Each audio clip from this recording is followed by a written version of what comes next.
Okay. सबसे पहले तो आप सबको दिवाली की बहुत बहुत शुभकामनाएं। मेरा नाम रवि, मैं आपका स्वागत करता हूं आपके YouTube channel maths concept academy में। तो मैंने कहा ना, रिक्रूटमेंट के अपडेट मैं डालता रहूँगा और सबसे ऑथेंटिक और सबसे जल्दी, ठीक है ना।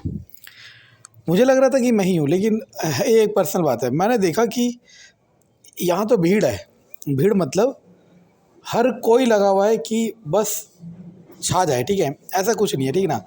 छोड़ो। तो मैं क्या कह रहा हूँ कि सबसे पहले मैंने जैसा कहा वैसा ही होगा, क्योंकि कैलकुलेशन वही चल रही है, ठीक है ना। बाकी कोई ये कह देना कि मैं जांच पड़ताल करके बताऊंगा, तो कोई नहीं बता सकता, क्योंकि केवीएस कमिश्नर के अलावा कोई नहीं बता सकता कि होगा क्या। लेकिन हम ट्रैक को फॉलो करते हुए चल रहे हैं और वही ट्रैक सही हो रहा है। अगर 1 महीने के अंदर डिपार्टमेंटल प्रमोशन के पेपर आ गए, डिपार्टमेंटल प्रमोशन के पेपर, हाँ मतलब आ गया, तो नोटिफिकेशन आएगा। और ऐसा कोई मैंडेटरी नहीं होता कि डिपार्टमेंटल प्रमोशन के बाद रिक्रूटमेंट आए। रिक्रूटमेंट आएगा ही आएगा, ये कागज़ पे लिख लो, 4 से 5 महीने के अंदर, और हो सकता है उससे पहले भी आ जाए, ठीक है ना। ये मैक्सिमम टाइम बता रहा हूँ।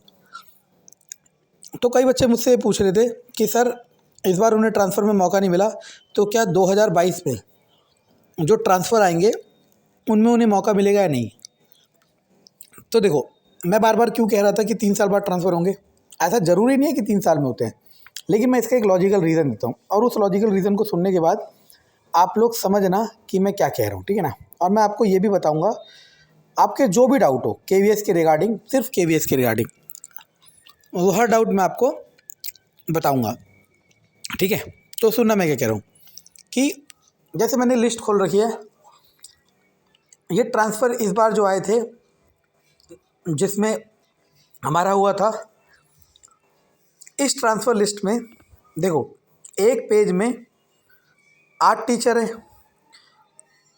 8 दूनी 16, लगभग 8 मान लेता हूँ मैं, ठीक है ना। तो 8 टीचर मैं मान लेता हूँ रफली, या 9 मान लो एक पेज में। और पेज कितने चल रहे हैं बच्चों? 92, 90 पेज मान लो। 90 पेज मतलब है 9×8 = 72, 720 टीचर का ट्रांसफ़र हुआ है हार्ड जोन में, नॉर्थ ईस्ट में, सही है, ठीक है। अब सुनना मैं क्या कह रहा हूँ। आपको पता है, नॉर्थ ईस्ट या हार्ड जोन में जिनका ट्रांसफ़र हुआ है, उन्हें सरकार ने ट्रांसपोर्ट अलाउंस दिया है। मतलब हर एक टीचर जो हार्ड जोन या नॉर्थ ईस्ट में जा रहा है, मिनिमम बता रहा हूँ, मिनिमम 50,000 से लेके 1,50,000 का TADA लगा रहा है। मतलब क्योंकि लग रहा है उसका खर्चा, सामान ले जाने का, खुद जाने का, किराया दे रही है, एयर इंडिया का किराया दे रही है। एयर इंडिया का केरल से दिल्ली तक का टिकट पता है कितना था? 10 अक्टूबर का, आपको हैरानी हो जाएगी, 28,000 रुपये, ठीक है ना। वो सब कौन दे रही है? गवर्नमेंट।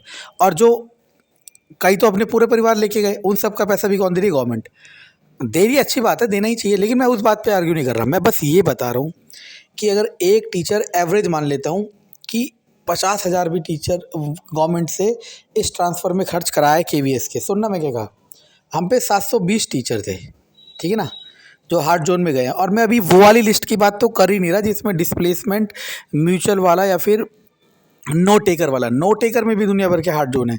तो ऑलमोस्ट 1,000 टीचरों ने हार्ड जोन में लिया। ऑलमोस्ट कह रहा हूँ, ये नंबर इससे कहीं ज़्यादा है, ठीक है ना। आप सुन ले रहे ना, 1,000 टीचर और एक टीचर ने, मिनिमम बता रहा हूँ, एवरेज बता रहा हूँ, मिनिमम 50 और मैक्सिमम 2 लाख तक का बिल लगा है टीचरों का। क्योंकि मैंने आपको बताया, एक किराया 28,000 रुपये का था एयर इंडिया का, और अगर पूरा परिवार लेके जा रहे हो 4 जने, तो चारों के पैसे एक गवर्नमेंट देगी, मतलब केवीएस डिपार्टमेंट देगा। आप सुनते रहे ना मैं क्या कह रहा हूँ। एक टीचर के मैं 50,000 मिनिमम मान रहा हूँ, जो कि उसका किराया, सामान ले जाने का पैसा जोड़ ही नहीं रहा। तो आप सोचना, 50,000 गुणा 1,000 कितना होता है पता है?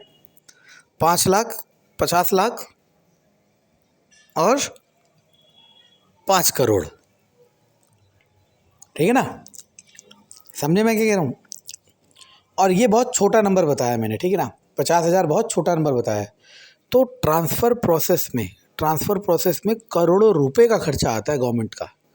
तो ये इतना आसान नहीं होता जितना आप या मैं सोच रहे हैं। देखो, चाहता तो हर कोई है, हम भी चाहते हैं कि अगले साल अपने घर पहुँचे, लेकिन ये मौके इंस्टेंटेनियस होते हैं, कि मतलब बार बार नहीं आते हैं, ठीक है ना।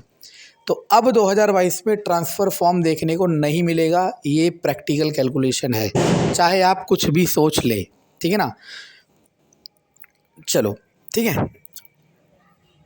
आपको पता है ये ट्रांसफ़र जो है इससे पहले ना एक बार स्पाउस केस गवर्नमेंट केस वाले जिनके थे, ये ट्रांसफ़र एनुअल ट्रांसफ़र 2021 से पहले 2020 में ट्रांसफ़र फॉर्म भरे गए थे स्पाउस केस वाले, ठीक है ना, जिनके गवर्नमेंट जॉब में पति काम करते हैं, वो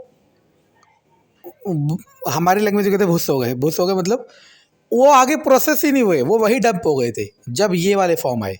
मतलब उन्हें फॉर्म भरने के बाद 3-4 महीने 5-6 महीने हो गए थे, फिर वो डंप हो गए, फिर ये वाले आ गए और वो गायब भी हो गए, क्योंकि सरकार का बहुत बहुत बहुत खर्चा होता है ट्रांसफ़र में, बहुत ज़्यादा, ठीक है ना।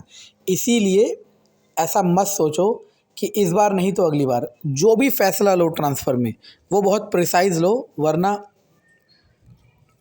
आप मुझसे ज़्यादा जानते हो, ठीक है ना। चलो, आखिर में आप सबको बहुत बधाई है, और 2022 में कोई ट्रांसफॉर्म हम देखने को नहीं मिलेगा, ये गारंटीड है, ठीक है। थैंक यू, और कोई भी डाउट हो आप मुझसे पूछ सकते हो।